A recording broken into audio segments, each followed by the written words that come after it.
അങ്ങനെ ഒരു കാലം മുഴുവൻ ഗാന്ധിയുടെ ഘാതകരായിരുന്ന RSSന് ഗാന്ധിയുടെ ഘാതകരെന്ന അതൃപ്തിയോടുകൂടി അവജ്ഞയോടുകൂടി മാത്രം ഇന്ത്യയുടെ പൊതുസമൂഹം നോക്കിക്കണ്ടിരുന്ന ആ സംഘപരിവാരത്തിന് ഇന്ത്യയുടെ പൊതുമുഖ്യധാരയിൽ രാഷ്ട്രീയ ലെജിറ്റിമസി നൽകിയ പ്രസ്ഥാനത്തിന്റെ പേര് ദൗർഭാഗ്യവശാൽ നമ്പൂതിരിപ്പാടിന്റെ കമ്മ്യൂണിസ്റ്റ് പാർട്ടി എന്നാണ്.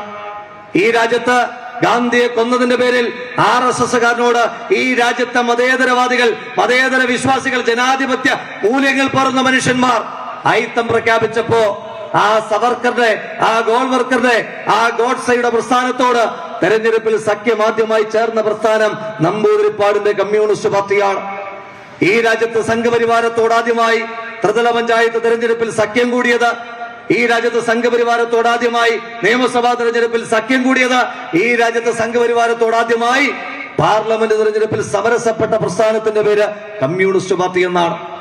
ഗാന്ധിയെ ക്രൂശിക്കുന്ന കാര്യത്തിൽ, ഗാന്ധിയെ ഒറ്റുകൊടുക്കുന്ന കാര്യത്തിൽ, ഗാന്ധിയെ തള്ളിപ്പറയുന്ന കാര്യത്തിൽ ഈ രാജ്യത്ത് സംഘപരിവാരം എത്രമാത്രം മുന്നോട്ട് പോയിട്ടുണ്ടോ അതിന് പിന്നാലെ പോയ രണ്ടാമത്തെ രാഷ്ട്രീയ പ്രസ്ഥാനത്തിന്റെ പേര്, പ്രത്യയശാസ്ത്രത്തിന്റെ പേര് കമ്മ്യൂണിസ്റ്റ് പാർട്ടി എന്നാണ്.